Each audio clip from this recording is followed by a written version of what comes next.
ठ्याक्कै अहिले हामी चाहिँ बनिनीबाट यासोक ससुरालीतर्फ जानको लागि गाडीमा एकदम चढेर रेडी भएर बसेका छौँ। अब केही छिनमा हामी यहाँबाट यासोक प्रस्थान हुँदैछौँ।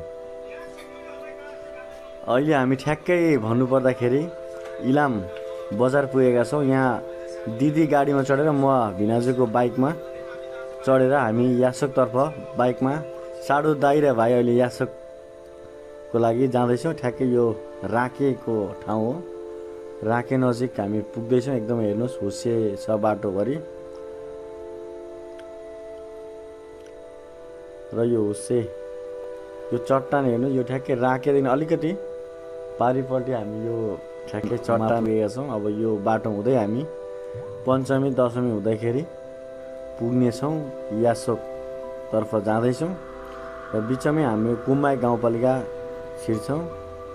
एकदमै बाटो अवरुद्ध छ। यस्तो हिलामे बाटो पार गर्दै हामीले कुमाइक जाँदैछौँ। यो बाटोमा यस्तो छ अवस्था हेर्नुहोस् र पनि।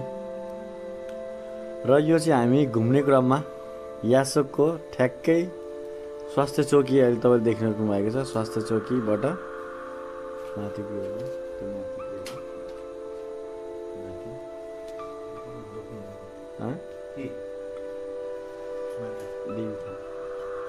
र माथि देवी थान तर्फ अहिले हामी यसो घुम्नलाई सबैजना बुवा, ओमु दादा, त्यस्तै गरी गैरी गाडी बुवा अनि हामी तीनजना दाजुभाइ साडु हामी घुमिरहेका छौँ। चारजना अनि एकजना भिनाजु पनि हुनुहुन्छ, साडु दाइ।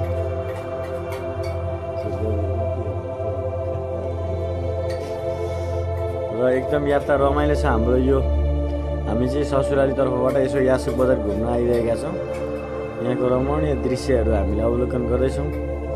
यहाँ हामीसँग उर्मिला दाइ, उर्मिला भिनाजु पनि भेट हुनुभएको छ। अब यहाँ आउनु भएको छ। हामी उहाँसँग सँगै घुम्दैछौँ। अहिले एकछिन फेरि गरौँ राम्ररी सबै मिलाएर। र फाइनल्ली यो चाहिँ देवीस्थान हामीले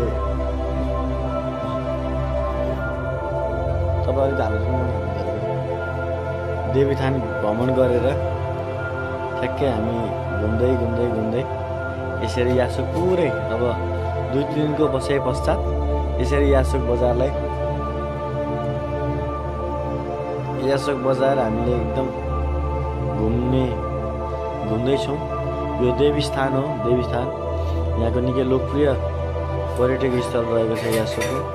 र यसरी घुम्दै तल आउँदाखेरि एउटा हाम्रो गुफाको पनि कुरा आयो र गर्दै गर्दा एउटा गुफा पनि भेट्यो। यहाँ हाम्रो दाइले गुफा भेट्नुभयो र निकै बेर अवलोकन गरे पश्चात यो गुफा चाहिँ ठिकै देवीस्थानतर्फ गएको छ भन्ने कुरा चाहिँ त्यहाँ आयो। यो देवीस्थानमा देखिएको एउटा गुफा हो र यो गुफा निकै लोकप्रिय रहेछ यहाँको लागि।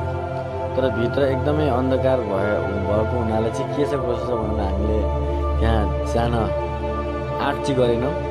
तर पनि त्यहाँ यसो किंवदन्ती अनुसार यो चाहिँ एउटा गुफा भेटिएको भन्ने कुरा चाहिँ रह्यो।